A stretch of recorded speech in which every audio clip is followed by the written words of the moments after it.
Avis vascular centre మన దేశంలోనే the best varicose vein hospital. అందరికీ నమస్కారం. నా పేరు మాధురి. మీరు చూస్తుంది సుమన్ టీవీ నెట్వర్క్. ప్రస్తుతం మనతో పాటు ఉన్నారు life coach, psychologist, astrologer Hari Raghupriya గారు. నమస్తే అమ్మా. నమస్తే మాధురి. అమ్మ, గ్రహణం గురించి చాలా విషయాలు చెప్పారు కదా. అయితే గ్రహణానికి సంబంధించి మీరు తర్పణాలు వదిలితే మంచిది, అలాగే దానాలు చేస్తే చాలా మంచిది అన్నారు. దీని గురించి ఇంకాస్త డీటెయిల్ గా తెలుసుకోవాలనుకుంటున్నాను. తప్పకుండా. అయితే ఈ గ్రహణ సమయంలో మనము ఓవరాల్ గా అందరూ కలిసి, కొంతమందికి నక్షత్రాలు తెలియకపోవచ్చు, రాసులు తెలియకపోవచ్చు, మరి వాళ్ళు ఏం చేయాలనే సమస్య కూడా ఉంటుంది కదా. అయితే ఈ సమయంలో గ్రహణం విడిచిన తర్వాత మాకేది తెలీదు అని అనుకున్న వాళ్ళు, మా పెద్దలు రాయలేదు అని అనుకున్న వాళ్ళు తెల్లని వస్తువులు దానంగా ఇవ్వాలి. మొదటిది తెల్లని పాలు, పెరుగు దానంగా ఇవ్వచ్చు. రెండోది ఏంటంటే తెల్లని వస్త్రాలు, ఎరుపంచున్న పట్టు పంచెలు కానీ, ఎరుపంచున్న చీరలు కానీ, వాళ్ళ యథాశక్తి తెల్లని వస్త్రాలు ఇవ్వాలి. తరువాత వెండి చంద్రుడి ప్రతిమ, ఎంత చిన్నదైనా సరే వారి శక్తిని బట్టి చంద్రుడి ప్రతిమ, నాగపడిగ, ఈ 4 దానంగా ఇచ్చుకోవచ్చు. ఏమీ తెలీదు అని అనుకున్న వాళ్ళు ఓవరాల్గా అందరూ. తర్వాత ఎవరెవరికి తీవ్రమైన ఫలితాలు ఉన్నాయి, వాళ్ళు ఇంకేం దానాలు ఇవ్వాలనేది నేను వివరంగా చెప్తాను. అయితే ఇది మనకి ఎక్కడి నుంచి ప్రారంభమవుతోంది అంటే ఈ పట్టడం కూడా ఏ దిక్కు నుంచి అనేది కూడా సవివరంగా మీకు తెలియపరుస్తాను. అంటే ఇది ఇంత లోతుగా నేను అధ్యయనం చేసి మరి విషయాన్ని తీసుకున్నాను. అయితే నిమీలన కాలము అంటే గ్రహణ నిమీలన కాలం మనకి రాత్రి 10:59 నిమీలన కాలం అంటే మనకి పడుతున్న సమయంలో, గ్రహణం కరెక్ట్ గా పడుతున్న సమయంలో అనమాట. 9:56 ఎంటర్ అవుతుంది. ఇది లోపలికి నెమ్మదిగా పడుతున్న సమయము 10:59, ఇంచుమించుగా 50 నిమిషాల సమయం అనమాట. అయితే ఆ సమయానికి కరెక్ట్ గా ప్రారంభం అయిపోతుంది.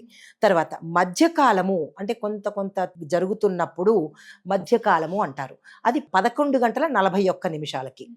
తర్వాత ఉన్మీలన కాలము మనకి అంటే పూర్తిగా ఇంకా ఆక్రమిస్తోంది అనుకున్న మధ్యకాలం దాటిన తరువాత ఆ సమయం ఎప్పుడంటే 12:22. తర్వాత మోక్షకాలము అంటే ఇంకా పూర్తిగా వదిలేస్తుంది. మీకు ఇమాజిన్ చేసుకోవచ్చు, ఇది పడుతున్న సమయము, కొంచెం మధ్యకు వస్తున్నప్పుడు, ఇంకొంచెం ముందుకు వస్తున్నప్పుడు, ఇంకా తర్వాత పూర్తిగా వదిలేస్తున్న సమయం అనమాట. ఈ సమయం ఎప్పుడంటే రాత్రి 1:26. అంటే అప్పుడు మనకి డేట్ దాటిపోతుంది, 8వ తారీఖు వచ్చేస్తుంది. ఆ వెంటనే అని కాకుండా మరికి మోక్షకాలము అంటే పూర్తిగా అయిపోవాలి, అది తినేశాడు అయిపోయింది ఇక మనం చేతులు లేవచ్చు అని కాకుండా 1 గంట సమయాన్ని మనం వదలాలి. అంటే 2:26 వరకు మనము ధ్యానంలోనే ఉండాలి తప్ప వెంటనే ఎక్కడ అది వదిలేయకూడదు అనమాట. అయితే మొత్తము ఓవరాల్గా ఈ గ్రహణ పుణ్యకాలము 3:30 పాటు నడుస్తూ ఉంటుంది అనమాట. అయితే ఈ సమయంలో మనకి బింబ దర్శనము ఎప్పుడు కనబడుతుంది అంటే కనుక 1:23 అంటే పూర్తిగా వదిలేస్తున్నప్పుడు బింబ దర్శనం ఉంటుంది కదా. ఆ బింబ దర్శనం 1:23. చూడవలసిన వాళ్ళు ఎవరు, చూడకూడని వాళ్ళు ఎవరు కూడా నేను వివరంగా చెప్తాను. చూడవలసిన వాళ్ళు చూసేందుకు ప్రయత్నం చేసుకోవచ్చు.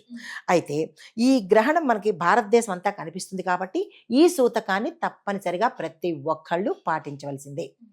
అయితే రెండోది, ఈ సమయంలో మనము తర్పణాలు వదలడము, పితృకార్యాలు చెయ్యడము చేసుకుంటూ దాన ధర్మాలు 8వ తారీఖు ఇస్తాము. ఆ సమయంలో ఇవ్వకూడదు. అన్నదానాలు కానీ ఏ దానాలైనా సరే, ఏ దానాలు ఎవరు ఇవ్వాలనేది నేను చెప్తాను. ఆ దానాలన్నీ 8వ తారీఖు పూర్తిగా అయిపోయిన తర్వాత, అంత అంటే పూర్తిగా గ్రహణం విడిపోయింది అన్న తర్వాత మనం దానాలు ఇచ్చుకోవచ్చు. అయితే మరి ఇది ఎక్కడి నుంచి ప్రారంభమవుతుందో తెలుసుకోవాలిగా, ఏ దిక్కు నుంచి అనేది.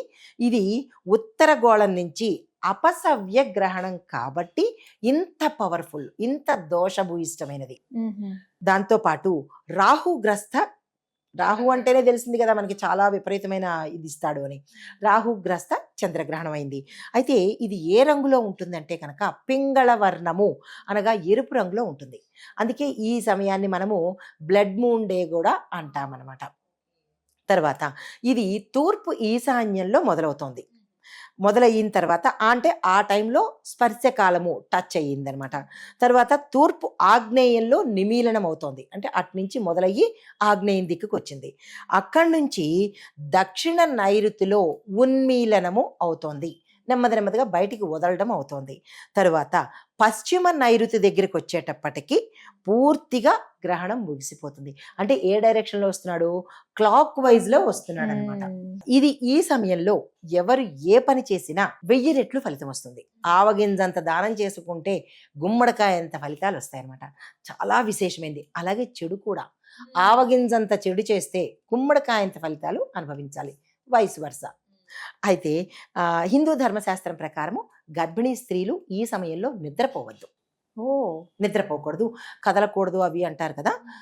నిద్రపోకుండా, నిద్రలో మనం కదులుతూ ఉంటాము కాబట్టి జాగ్రత్తగా అలర్ట్గా ఉండే ప్రయత్నం చేసుకోవాలి. అయితే మన ఆగమ శాస్త్రంలో గ్రహణాలప్పుడు మన దేవాలయాలు మూసేయాలి అన్న ఒక పెర్సెప్షన్లోకి వెళ్ళిపోయాము. కానీ మనకైతే అలా చెప్పబడలేదు. కానీ పూర్వ పరంపరగా అలా మూసేయాలి అన్న దీనిలోకి వచ్చి అదే మనం ఆచారంగా పాటించేస్తున్నాం. కానీ ఇంత మంచి రోజుని నిజంగా భక్తులందరూ వచ్చి టెంపుల్లోని ఇలాగా చేసుకోవాలి అసలు. చేస్తే ఇంకా పుణ్యప్రదం అది. కానీ ఎందుకో మరి ఆచారం అట్లా వచ్చేసింది. కానీ ఎక్కడ మన ఆగమ శాస్త్రంలో అయితే దేవాలయాలు మూసివెయ్యాలి అనేది అయితే చెప్పలేదు. అంటే పూజా విధానం కానిచ్చేసుకోవచ్చు, నైవేద్యాలు అవి పెట్టేదైతే ఉండదు. కానీ తెరిచి ఉంచినట్టయితే కనుక ఇంకా మంచి ఉండేది. మరి ఆ శాస్త్రాన్ని పాటిస్తూ వచ్చారు. అయితే మర్నాడు సంప్రోక్షణ దేవాలయాల్లో చేసుకున్నట్టే మనం కూడా ఇంట్లో కూడా సంప్రోక్షణ చేసుకుంటాము. అయితే ఇది మనకి తిరుపతిలో కనుక చూసినట్టయితే 7వ తారీఖు కొన్ని ముఖ్యమైన సేవలు మనం తిరుపతి దగ్గర ఎక్కువగా పాటిస్తుంటాం కాబట్టి తిరుపతిలో ఆర్జిత సేవలు, బ్రహ్మోత్సవాలు, నైవేద్యాలు, దర్శనాలు అన్నీ ముందే తెల్లవారి అయిపోతాయి. ఇంకా ఆ తర్వాత నుంచి ఎటువంటివి ఉండవు. మళ్ళా తెల్లవారి 8:30 మళ్ళా అన్ని సేవలు మొదలవుతాయి. తరిగొండ వెంగమాంబ సత్రంలో మనకి అన్నదానాలు కూడా, ప్రసాద వితరణ కూడా అన్నీ మనకి 8వ తారీఖు సోమవారం రోజు 8:30 ప్రారంభమవుతాయి. ఇది తిరుపతిలో జరిగే విశేషాలు. అలా కొన్ని సందర్భాలు అనుకోకుండా వస్తూ ఉంటాయి కదమ్మా. అప్పుడు డెలివరీ అవ్వడాలు, ఎవరన్నా ఏంటంటే కాలం చేయడాలు, పీరియడ్స్ అవ్వడాలు, ఇలాంటి అప్పుడు అది దోషపూరితంగా ఉంటుందంటారా, అది మంచిగానే మనం చూసుకోవచ్చు అంటారా? పుట్టుక చావు అనేది మన చేతిలో లేదు. కానీ పుట్టిన వాళ్ళకి మాత్రము దోషం అంటుకుంటుంది. కాలం చేసిన వాళ్ళకి విశేషమైన కాలం. అసలు చాలా చాలా ఎంత పవిత్రం అంటే ఇంకా డైరెక్ట్గా లిఫ్ట్లో స్వర్గానికి వెళ్ళిపోయినంత విశేషమైన ఫలితం అదనమాట. ఆ సమయంలో కనుక కాలం చేస్తే వాళ్ళకి మంచిది. ఉత్తర క్రియలు అంటే ఉత్తర వాళ్ళకి వీళ్ళు ఏమి చెయ్యలేకపోయినా డైరెక్ట్గా లిఫ్ట్లో మనం లాస్ట్ ఫ్లోర్కి వెళ్ళిపోయినట్టే అంత ఫలితం ఉంటుంది.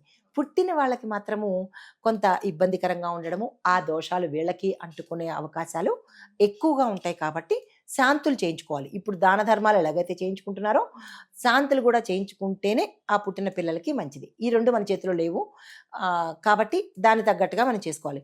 అయితే బహిష్టు అయిన వాళ్ళు ఉంటారు. ఆ సమయంలో వాళ్ళు ఏం చేయాలి అంటే కనుక వాళ్ళని వీళ్ళు చూడకూడదు. ఈ బహిష్టైన వాళ్ళని వేరేగా గదిలో ఉంచేసి ఈ గ్రహణం అంతా అయ్యే వరకు, ఎందుకంటే మనం నియమనిష్టగా ఉంటాంగా, మరి వాళ్ళు మనతో కలిసి ఉంటే నిష్ట పాడవుతుంది కాబట్టి వాళ్ళని చూడకూడదు. వాళ్ళకి అంటే ఈ సమయంలో వాళ్ళని దూరంగా పెట్టాలి. తెలిసిన వెంటనే ఒక గదిలో పెట్టేసి వాళ్ళు మళ్ళీ అయ్యే వరకు కూడా వాళ్ళని తాకడం కానీ, ముట్టుకోవడం కానీ, వాళ్ళని చూడడం కానీ చెయ్యకూడదు. ఇది చాలా నిష్ఠగా పాటించుకోవాలి. కొంతమంది చెప్పకుండా కూడా చేస్తారు, అది చాలా దోషం. అట్లాంటి పనులు ఈ సమయంలో చేయకుండా ఉండడమే మంచిది. బహిష్టు స్త్రీలని వేరేగా కూర్చోబెట్టాలి, చూడకండి. ఓకే, తప్పొప్పులు తెలుసుకుని మనం పాటించాల్సిన కరెక్ట్ సమయం అన్నమాట ఇది. అవును, మంచి చేస్తే మంచి, చెడు చేస్తే చెడు అన్నట్టుగా. చాలా చక్కగా మాకు తెలియజేసినందుకు ధన్యవాదాలు. నమస్తే అమ్మా.